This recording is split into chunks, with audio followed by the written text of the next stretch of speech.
The Morning Huddle Construction Show is fortunate to have 5 sponsors for Season 7, helping us to spread the word and create positive change in the construction industry. And we want to give a shout out to each of them and thank them now.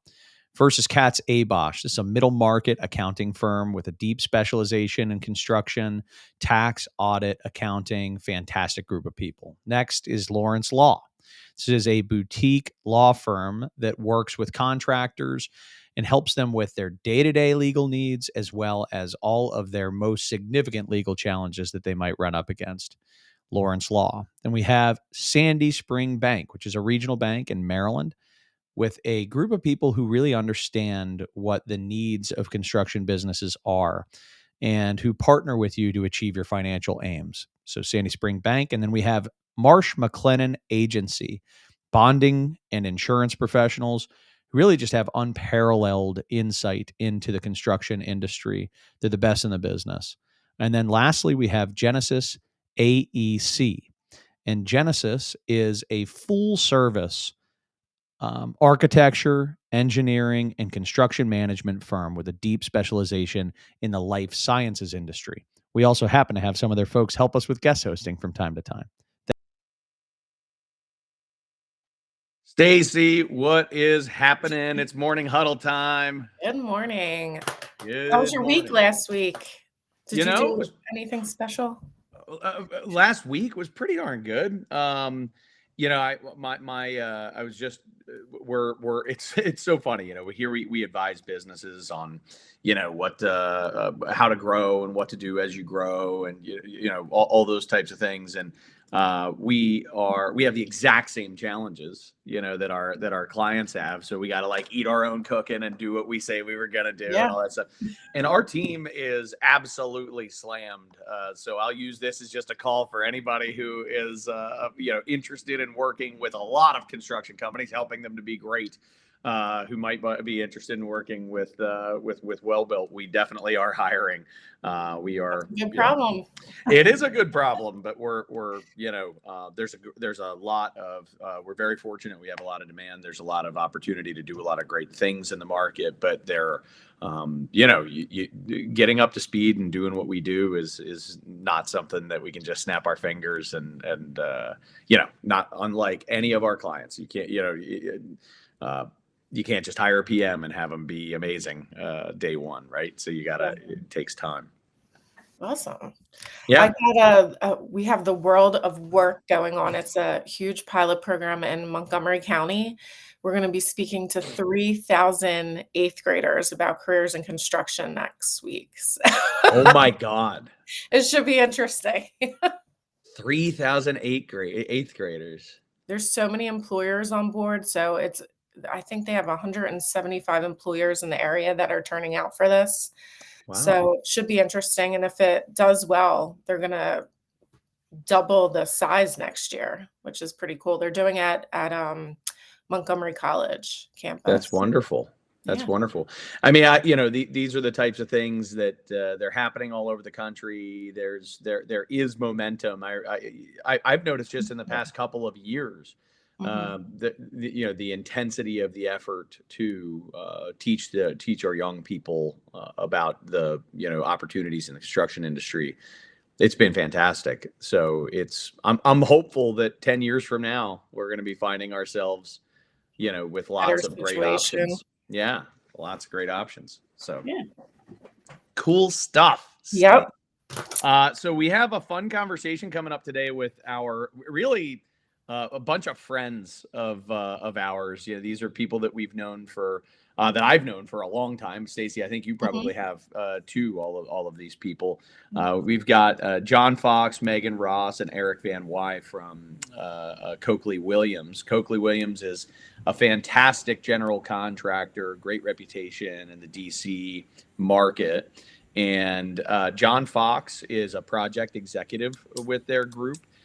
Megan Ross is a project manager with the group, and Eric Van Wy is a superintendent with their group. And they're joining us today to talk about some common sense stuff that they're doing and maybe some next level stuff that they're doing to create positive project outcomes, on their stuff. So it should be super informative and a lot of fun. So thank you, John, Megan, and Eric for joining us this morning. Thank you, Chad. It's a pleasure to be here. I guess I think we wanted to start off just by kind of talking a bit about ourselves and kind of our background. I started in the construction industry as a laborer at the age of 18. So Stacy, when you mentioned earlier that you're meeting with 3,000 eighth graders for an event, I mean that's amazing. That's something that really would have been interesting to me as a young student. So I started my career here as a laborer. Went through the project engineer route. Worked in our pre-construction department for a period of time, kind of worked here, while I was going to college and worked my way up through the project management route. So now what I do here at Coakley Williams, I lead our independent school and higher education projects here in the Washington, D.C. area. Cool. Eric? Awesome. Thank you, John. That's great background. Megan, tell us a little bit more about yourself. Sure. So currently I'm a project manager, but I started here right out of Catholic U about 9 years ago this summer. And I started as a project engineer. After that, I was an assistant superintendent, actually the first that Coakley ever had that was a woman. Cool. And then I did that for about a year and a half, switched over to the APM track. And then I've been a PM ever since the day the world shut down for COVID. So, is that right?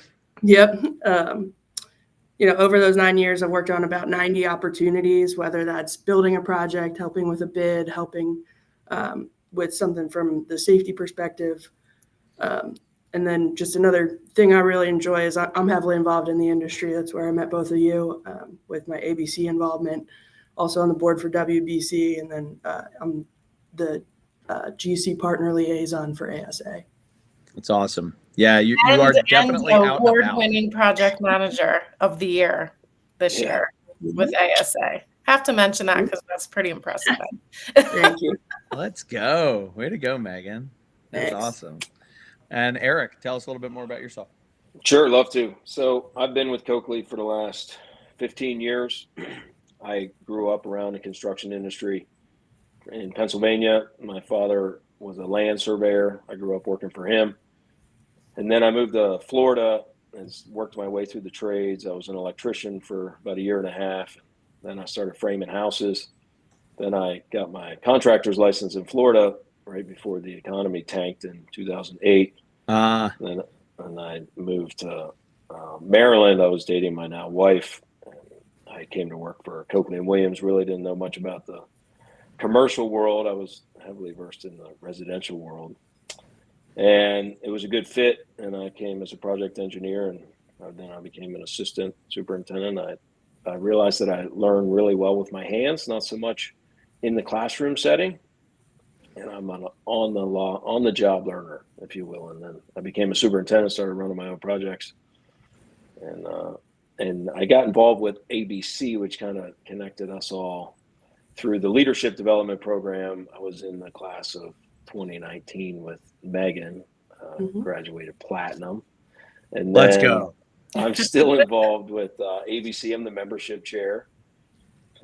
We have a strong membership in the Metro ABC chapter, and John and I do the scheduling presentation for the Superintendent Project Manager Academy. Yep. It's very well attended every year. It is. Every year. Yep. Sells out every year. Yeah. And now that's kind of how we ended up here. Is after that, Stacy kind of reached out, and 5 months later, I guess, because that's back in November. It's about how far out we book. Yeah, that sounds right. That's good.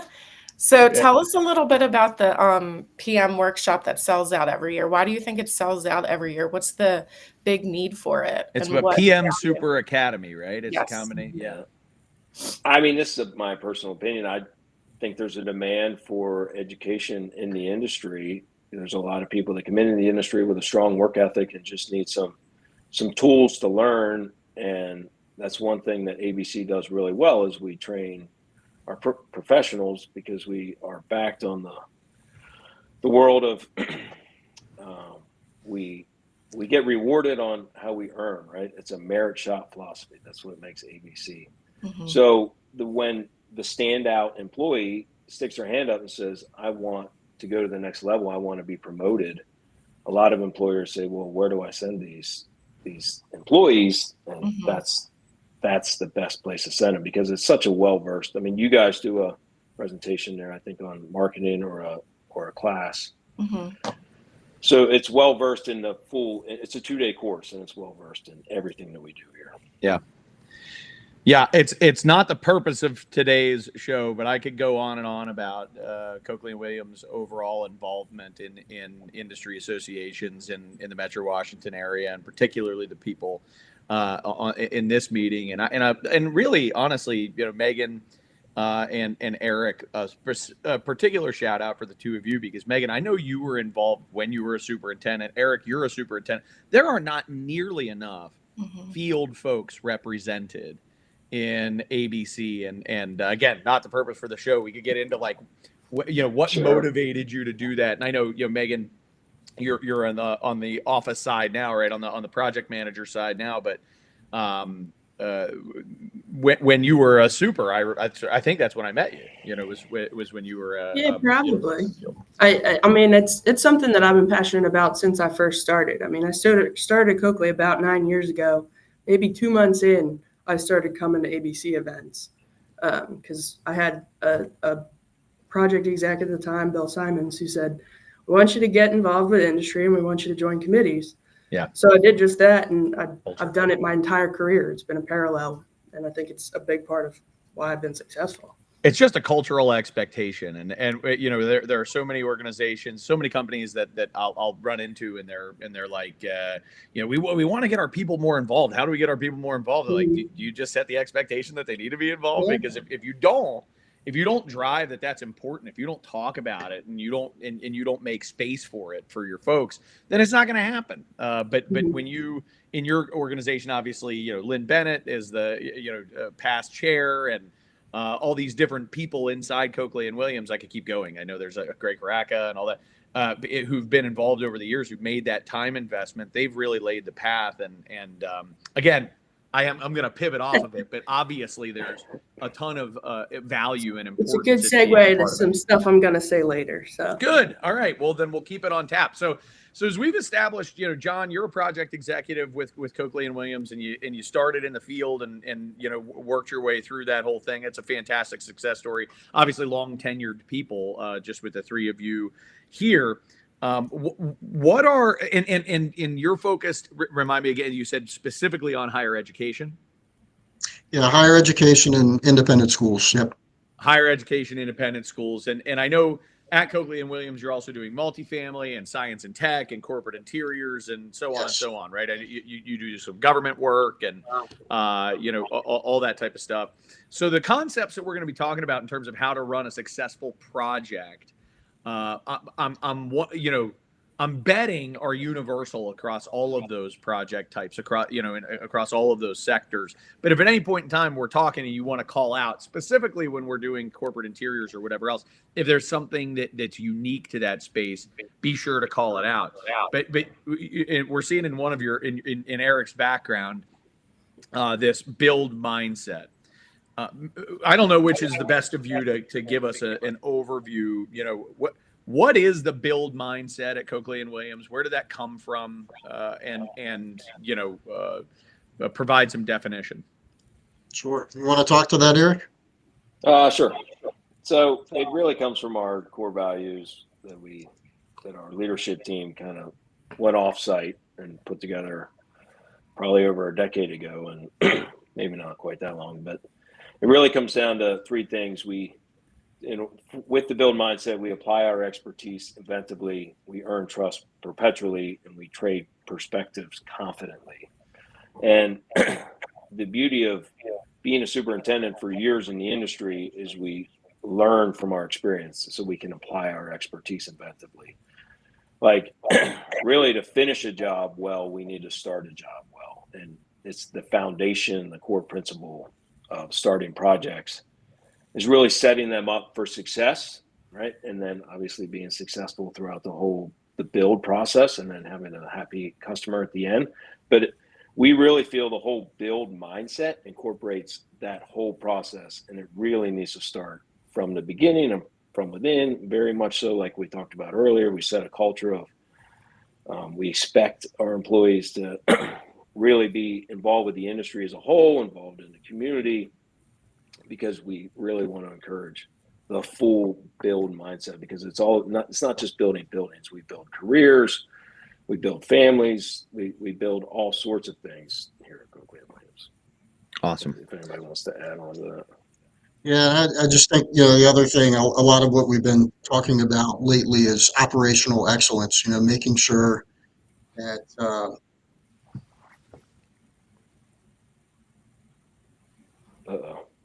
I believe John has frozen. It's all right. I'm on the site internet. We're getting back to the basics and just making sure that we're John, you froze up for a second. Now? So I want to go back to, you said operational excellence has been a main theme. Pick back up on that thread. Yeah, so operational excellence, just kind of getting back to the basics of, what makes an effective construction project. What do our clients expect of us on a project? And obviously that's a quality construction project. It's a good customer experience. What do our trade partners expect of us? And that's an organized and efficient construction project, because they all, everybody wants to work on a project that's well run. So we try to provide that for our clients as well as our subcontractor or trade partner base. Mm-hmm. So we have a lot of training initiatives that we do here at Coakley Williams Construction to make sure that our team members are trained up, and that we execute our projects effectively.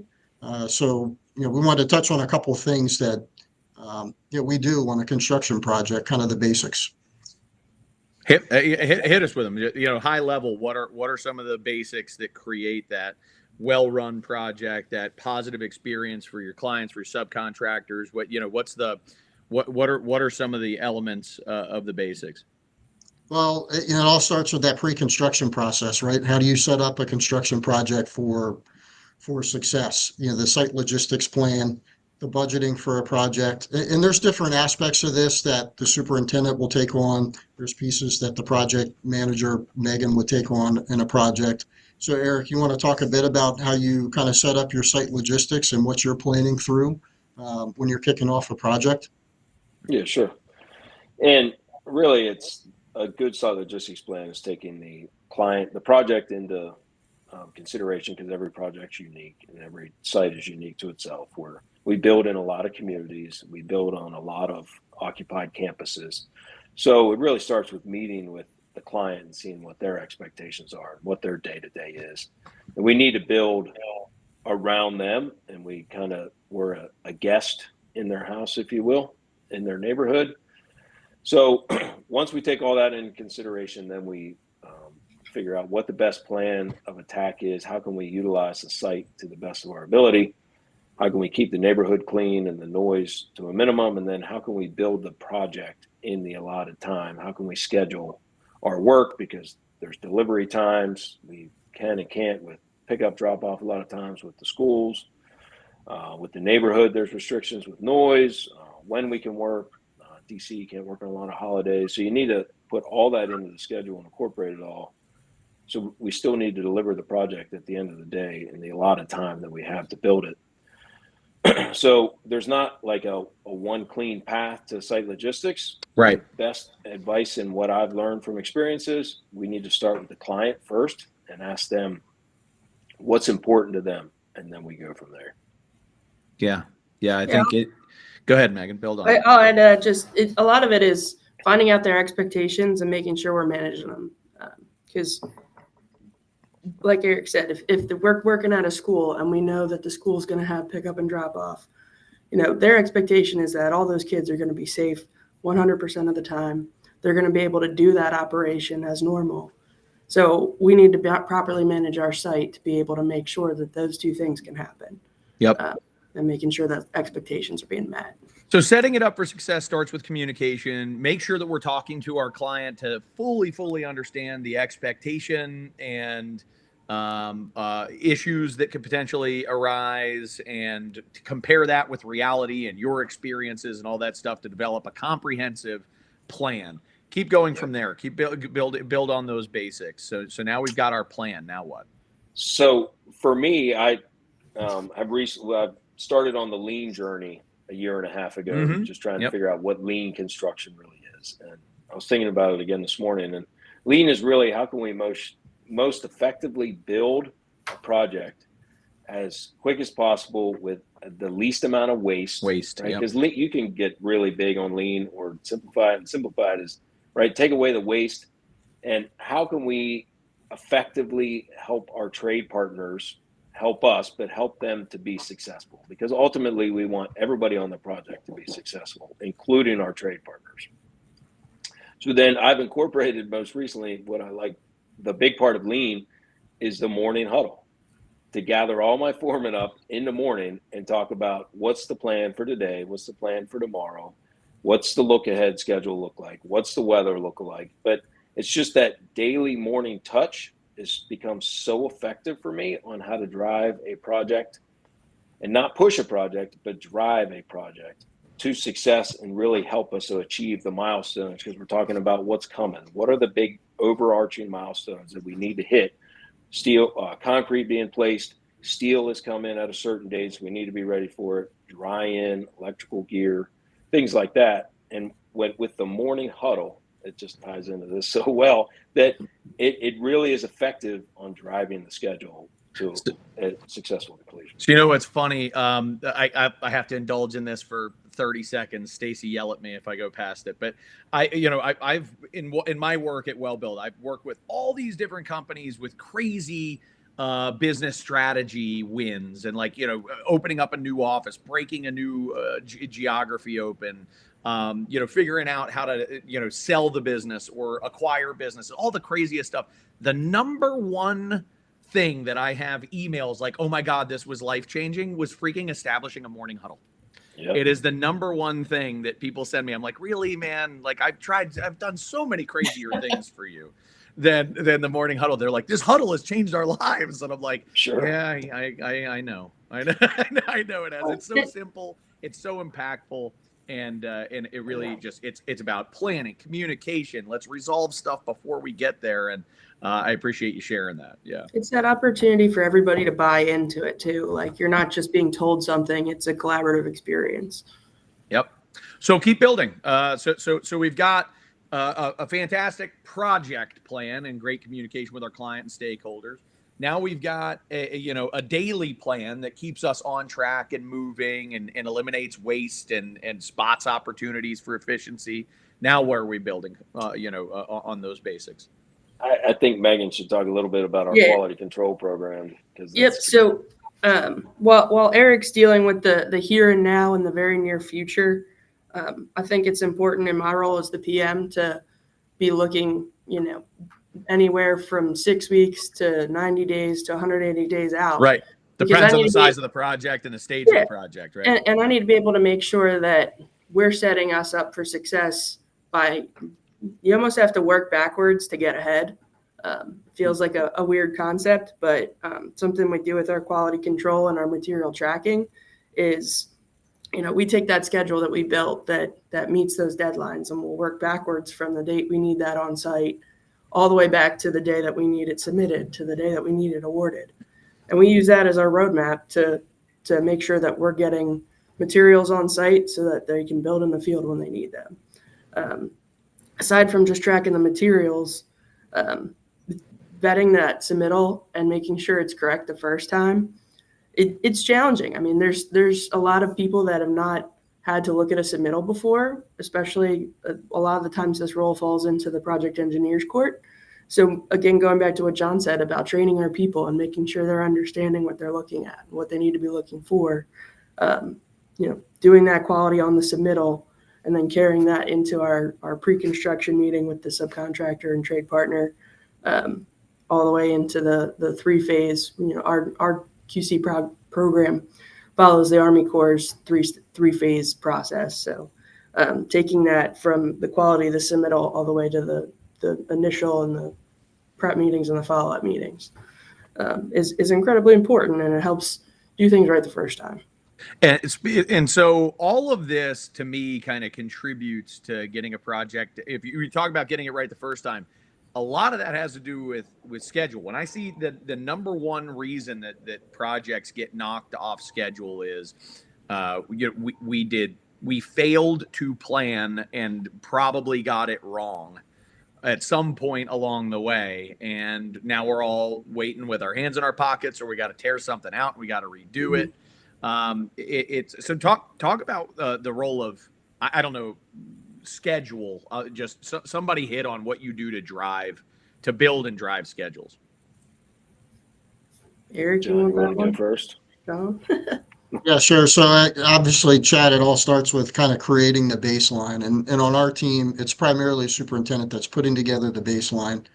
The PM and the rest of the project team members may have some input. Of course, we're collecting input from our trade partners. So putting together that realistic construction schedule for a project. And then, of course, as we move along in a project, we're always looking for opportunities to improve that schedule. We sit in these subcontractor coordination meetings with our trade partners. We hear a lot of interesting ideas and thoughtful input from the tradespeople that we're working with.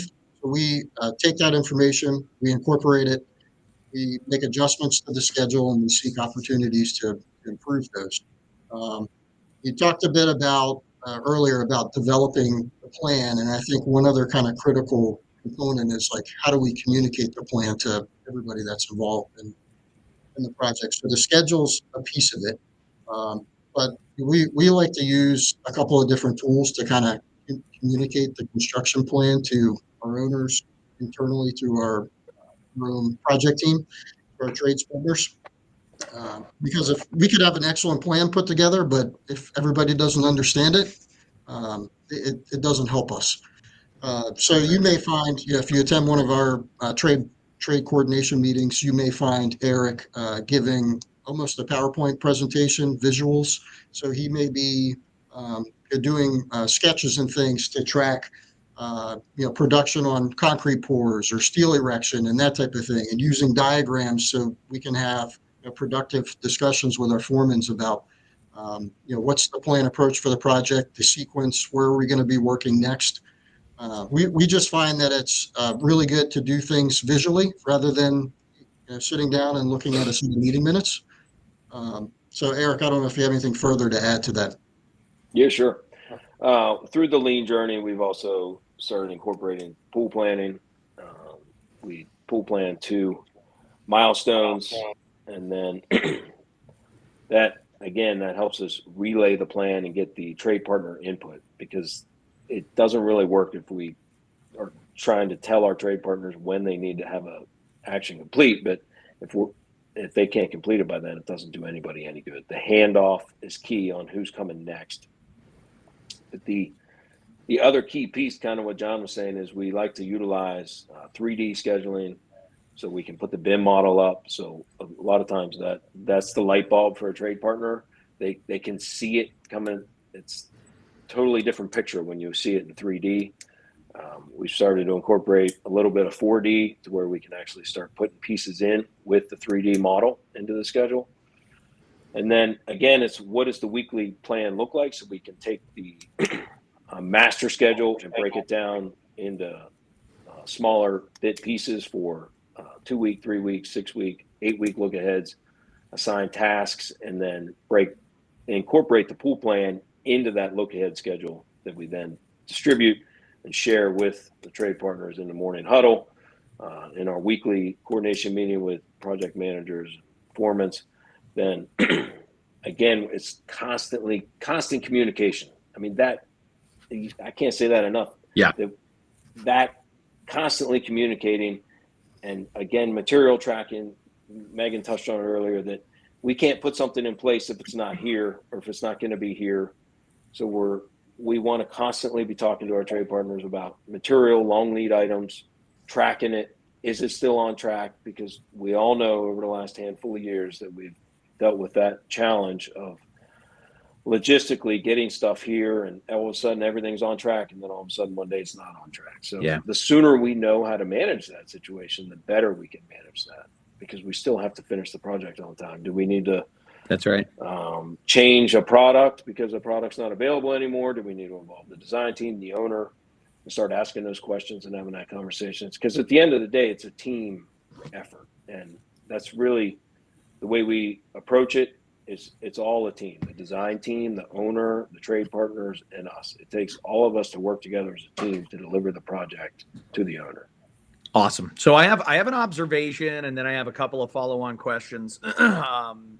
So in my work with general contractors and construction managers, one of the things that a common thread of top performing teams is that they create a collaborative environment that during the construction phase particularly is really centered around the superintendent. The superintendent is the hub of getting the thing built. And I see so many project teams where the superintendent and project manager dynamic is frayed, and the superintendent is sort of almost disengaged in the process. Like you got a major problem if the person that is going to be responsible for driving work in place is frustrated or disengaged with their own staff on a project. And I really do believe that it starts with recognizing that the superintendent has got to be the one to drive construction and putting them at the center of it. It really does sound like that's how you're building it. It is a collaborative environment. Everybody's got a key role to play. But what you said, John, and this is no small thing, is that when you talk about the schedule, you immediately said the driver of the schedule, the person that we look to drive that, to build that schedule and to put together a realistic construction plan is the superintendent. And by engaging the superintendent in having this be his or her plan from the start makes a huge difference. And that's just an observation. I have a few questions because I got to get into the nitty gritty of some of this stuff with you. All this communication sounds wonderful. I'm a huge fan. I'm a big believer in that it all does start and end with communication. Do you guys have too many meetings? Yes. Yeah. I'll say yes. I mean, I think that a meeting can be really effective if it's short and you have a good agenda and you can address the topics.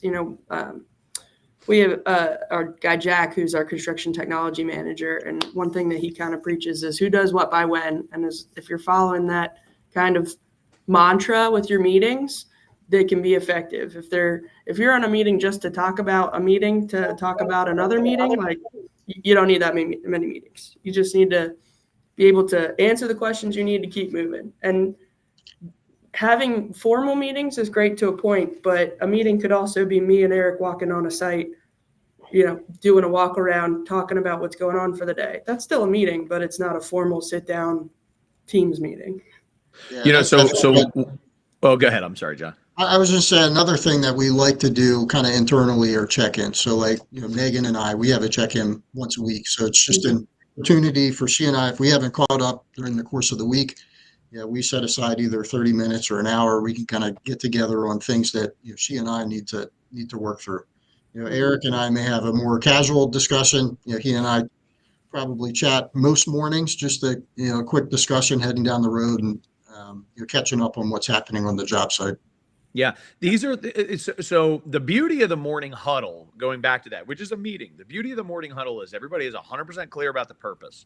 We are here to decide what is going to happen today and also make sure that we've got a game plan looking ahead to tomorrow, right? Like it's just a very simple, we know what we all know why we're here. And Megan's point of who does what by when, it is the meeting. Right. That it is literally like today I'm working on here. This is where I'm going to be. This is where I need to be. And so, one of the other things that just naturally happens is if any of those things conflict, we have an opportunity to resolve those conflicts and, get people clear so that they're very good at that. There are a lot of meetings that I find we have in this industry because you're supposed to have them, but we've forgotten the purpose. And, I am I am known for like standing up in the middle of those meetings and being like, when you guys figure out what the hell we're doing here, please call me back in, because I literally, I think we're just reading a document right now. Like, I don't know what we're here for. In other words, I make it weird, but I make it weird on purpose to drive change, to make people go like, oh, what? So one of my favorite pieces of advice is like, take stock of all the meetings you're doing once a year, just blow them all up. Once a year, eliminate every meeting, and then reset with what meetings do we absolutely have to have. Because in these cultures of communication, it's a wonderful thing. One trap in a culture of high communication is that we just finding ourselves plugging, oh, we need a meeting for this. Let's do meeting. We should do a weekly meeting on this. Next thing you know, you're spending literally all your time in meetings. You can't keep up with emails. You're not able to make those individual calls or go and visit the site or whatever else. So what I'm hearing is that you're not completely immune to that problem. Yeah. Right. But that there are some basic principles that you're going back to, this who does what by when. Yeah. And I like to do like the 30 minutes or it's free mantra for my meetings. Like if your meeting is taking more than 30 minutes, you're spending too much time meeting, and it's more just people hanging out, or people are talking about something that's not even relevant to your meeting. Like, that's such a great, I love that. You can effectively get your owner's meeting done in 30 minutes when your project's on track. One of the key components to having an efficient meeting is, if there's a bunch of data that we need to review it before the meeting. Yeah. Review it before the meeting. Go through those spreadsheets. Make sure that you understand. So when you show up to the meeting, you don't need somebody to walk you through the data. You just show up to the meeting and you say, hey, 2 questions about this data. Can you tell me what's going on here and what's going on there? Okay, great. That helps. That type of stuff. True. All right. Next question. Do you have, you clearly have a vision for what a successful project looks like. And I've, as much as I'd love to go through every aspect of it, and speaking of our time limitations, right, we've got a show that we got to end here in about 10 minutes or less. And so I'm not going to get through every aspect of that. But do you have standard operating documented SOPs for all of this stuff? Like, do you have documented tools that you're following, SOPs for your vision here? We do. We have standard operating procedures, and it's always a work in progress, Chad, because softwares, procedures, things change. So it's a constant work in progress. But we actually just went through the process of kind of overhauling our standard operating procedures, and we like to do that at the committee level. So we'll seek input from different parties. We may have several PMs that are involved in that process, project engineers, superintendent. So we'll have a couple different team members that participate in that committee. So we're getting view from different team members, and we have our standard operating procedures. They're all posted on our Microsoft Teams site, what we call the Loop. So it's an internal web page that the team members can access. Awesome. I'm always fascinated by companies that are consistent and following a plan, and driving a constantly positive result. How much of that is by following the manual versus how much of that is cultural? And I think there's a harmony between those two things. Clearly you're making an effort to bring things like this build mindset and your core values and those types of elements that if we're doing it right, our people are thinking the right stuff and likely to act the right way. And we have SOPs so that we have something to train against and have expectations for. But there is nothing ever quite goes by the book, and that's a part of the reality in construction. Yeah, that's true. And that's why we have to come together occasionally. And maybe there is a more efficient way to do things. And we want our team members to operate as efficiently as possible. It makes their lives easier. It helps us be more productive. So we're always looking for ways to improve our operating procedures, or, even if it's new technology. I know we're constantly evaluating technology that's out in the marketplace, things that we can potentially use. And Megan mentioned our construction technology manager, Jack, earlier. So we kind of have a system in place for evaluating technology and trying to make decisions about what makes sense for our business. Awesome. And I'll add to what John said, because a lot about that is it informs our customer experience too. Like if we're using the right tools, we're able to put together a good project, and it makes our customers' experience that much greater as well. Agreed. Because we're delivering it on time, the quality is there, and it's usually within their budget. So we've talked a lot about the basics. I know that you guys also have some, going back to communication, some rules for communication or some sort of guiding principles for communication. Talk about, in addition to this, I love who does what by when as a rule for communication in meetings. What are some of the other things that you found as guiding principles for effective communication in your business? So I think one thing that Eric mentioned earlier was trading perspectives and kind of earning trust. So I think it's important to be as transparent as possible. So we talked a little bit earlier about communicating the plan. And, Eric used the example of the equipment that isn't arriving on time. So that's the type of thing that the entire project stakeholders should be aware of, including the owner, the subcontractor trade partners that we're working with, quality control stats. Those are things that we like to share with our clients and subcontractors as well, so everyone can see that the quality control program is being executed. We want to be transparent about those things. So that's important for us when we're communicating, is being as transparent as possible and building that trust with our partners. It's like one of the reasons why we use Procore for so much of our project management. We really bought into Procore. Basically, when I started here, I was a Procore guinea pig and was running projects in 2 different systems so we could figure out how to make it work the way we wanted it. But it's great because it gives everybody on the project the information at their fingertips. By not hiding all of the other contractors' submittals, like there's no reason to not share information that's connected to your project, like the work you're doing. So by using all these tools and making sure that everybody has access to the latest and greatest info, it further communicates that plan and gives them the opportunity to look into everything and have that full piece of information.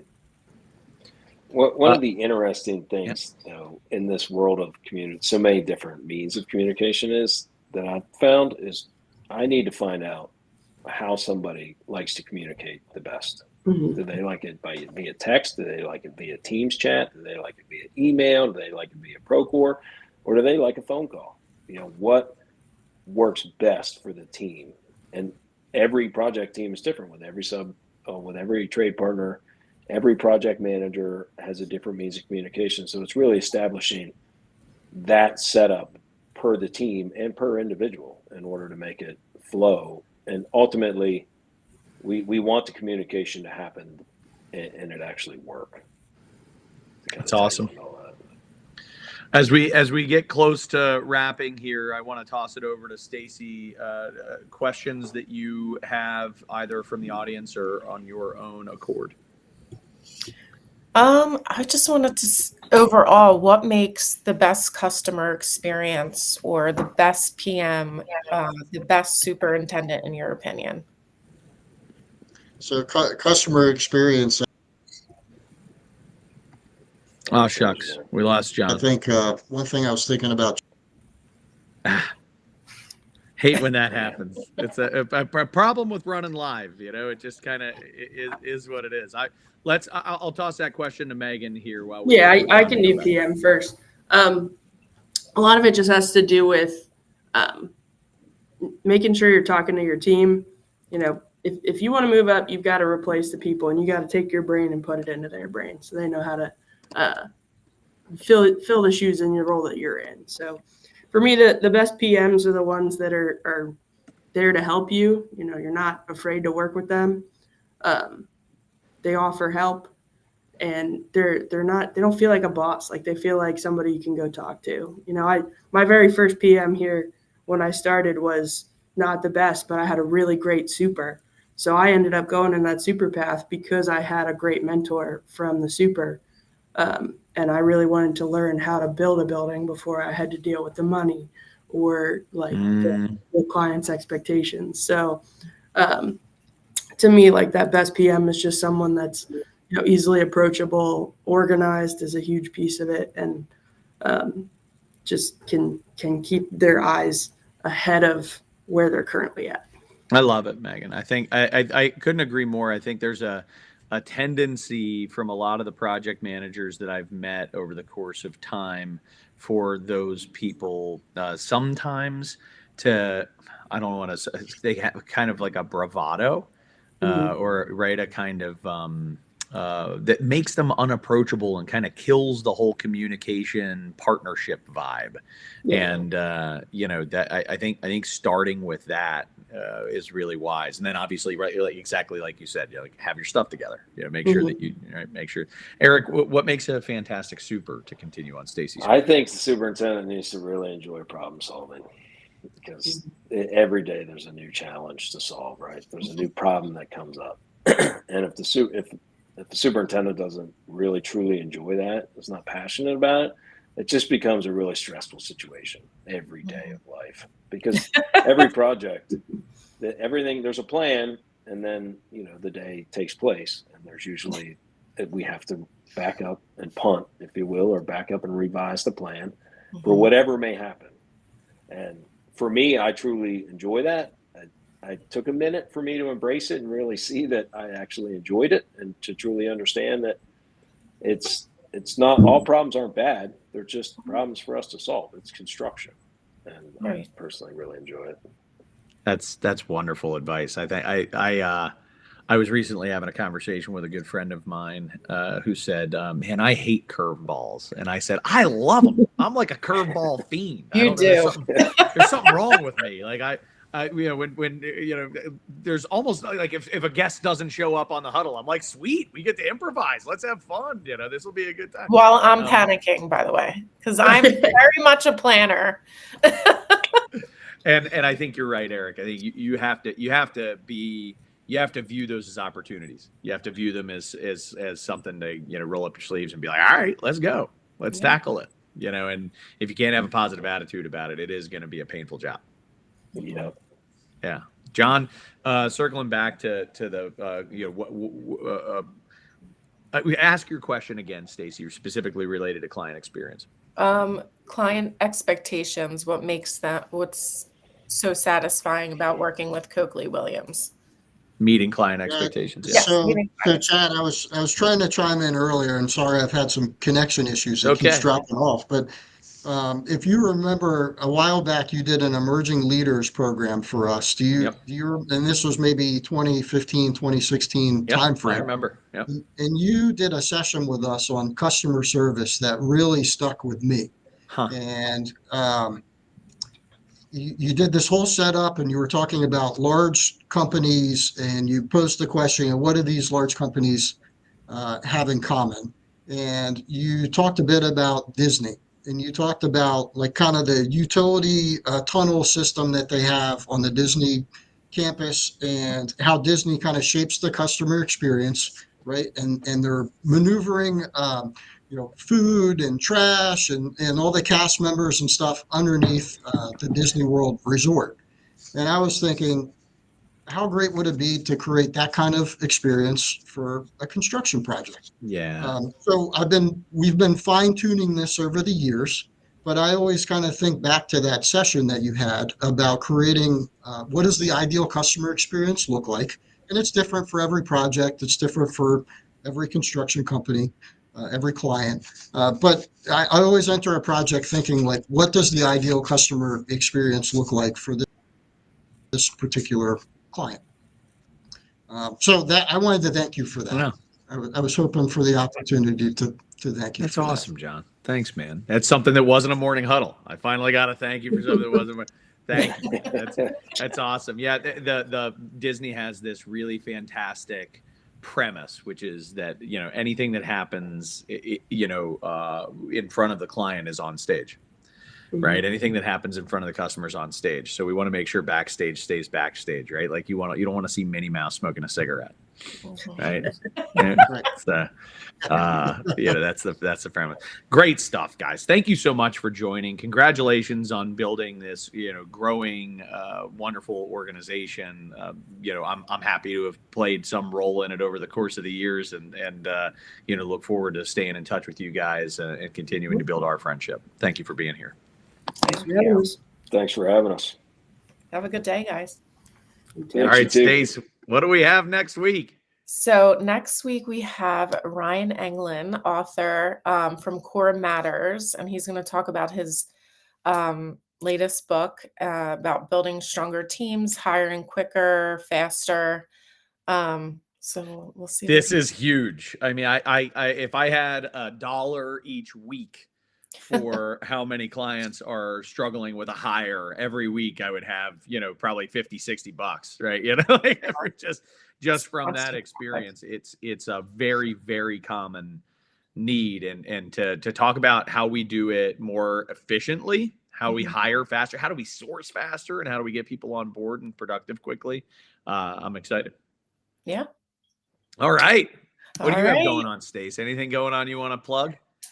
I'll be at ABC Virginia in a couple weeks talking to the Young Professionals group about social media and the importance of personal branding. So I'm excited about that. Nice. And always looking for websites, and if you need help with social media channels or your marketing, I'm here.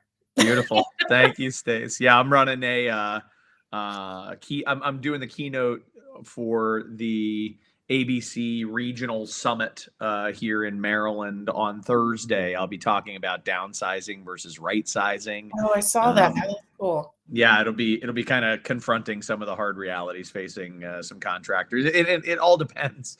It all depends on where you are, man, and what you build. But some folks are struggling right now, and some folks are thinking about a down 25, and other folks are definitely not. And the talk will appeal to both, but definitely helping companies to confront the hard realities of what it looks like when your math isn't mathing for your business. Yeah. So that sounds fun. I wish I could be there. Well, I don't know if I doubt it'll be recorded, but I'm just ask me and I'll walk you through it over here. We can do a recap next. That's it. That sounds perfect. All right, Stace, thanks so much. See everybody soon.